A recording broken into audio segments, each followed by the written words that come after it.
नमस्कार मित्रांनो, मी तुकाराम सुरनर, सुरनर जी.आर. आणि योजना या युट्यूब चॅनलमध्ये आपल्या सर्वांचं स्वागत आहे. आजचा जो काही व्हिडिओ आहे आपला तो योजना क्रमांक 4 चा आहे.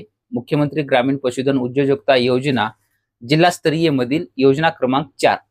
त्याच्यामध्ये जर पाहिलं तर जी काही महत्त्वाची योजना आहे ती शेतकऱ्यांसाठी बैलजोडी खरेदी करण्यासाठी सुद्धा अनुदान दिलं जाणार आहे.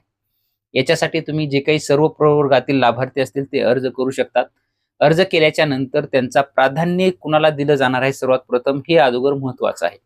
कारण की जे काही ह्याच्यामध्ये लाभार्थी असणार आहेत त्याच्यासाठी महत्वाचा एक बदल आहे, ज्यामध्ये जे काही अल्पभूधारक असतील किंवा अत्यल्प भूधारक असतील आणि भूमिहीन सुद्धा असणार आहेत, परंतु जे काही भूमिहीन असणार आहेत ते ऊस तोड कामगार असणार आहेत आणि त्यांची नोंद जे काही ऊसतोड महामंडळ असणार आहे त्यांच्याकडे असणं हे गरजेचं असणार आहे.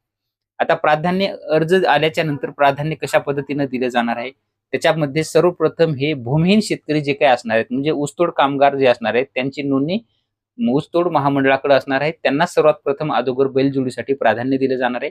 त्यानंतर अत्यल्प भूधारक शेतकरी असणार आहेत त्यांना प्राधान्य दिले जाईल 2 नंबरला. 3 नंबरला अल्प भूधारक असणाऱ्यांना प्राधान्य दिलेलं आहे. आणि जे काही 4 नंबरला असणार आहे ते वनहक्क भूधारक असणार आहेत. आणि 5 नंबर जे काही महिला बचत गटाच्या असणार आहेत त्यांच्यासाठी हे जे काही उतरत्या क्रमानं त्यांचं प्राधान्यक्रम देण्यात येणार आहेत. याच्यामध्ये जर पाहिलं तर आता हे देत असतानाच हे जे काही संपूर्ण आहे त्याच्यामध्ये दिव्यांग व्यक्ती जर अर्ज करत असतील तर त्यांना 5% हे आरक्षण राखीव दिलं जाणार आहे. आणि महिला जर अर्ज करत असतील तर त्यांच्यासाठी 50% आरक्षण हे त्यांना या योजनेसाठी दिलं जाणार आहे.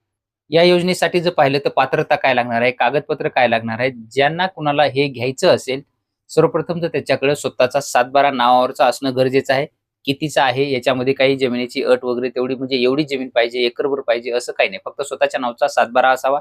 आणि जे भूमिहीन शेतकरी आहेत त्यांची जी काही ऊसतोड कामगार आहेत त्यांची ऊसतोड महामंडळाकडे नोंदणी असावी.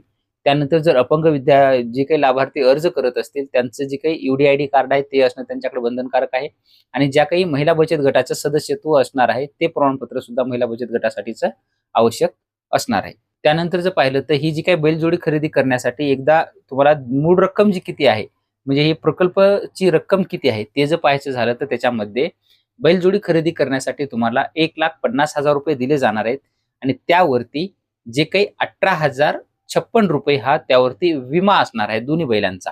अशी मिळून 1,68,056 रुपये हे संपूर्ण प्रकल्पाची रक्कम असणार आहे. आणि याच्यामध्ये ज्यांनी अर्ज करतील, ज्यांनी अर्ज पात्र होतील त्यांच्यासाठी अनुदान दिलं जाणार आहे.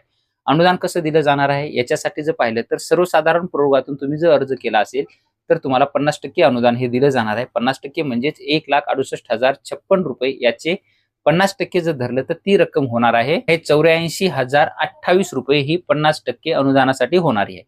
त्यानंतर जर पाहिलं तर जे कुणी SC आणि ST कॅटेगरीतील लाभार्थी असतील त्यांच्यासाठी 75% अनुदान दिलं जाणार आहे. आणि त्याची रक्कम अनुदान स्वरूपामध्ये तुम्हाला मिळणार आहे. ती रक्कम आहे 1,26,042 रुपये.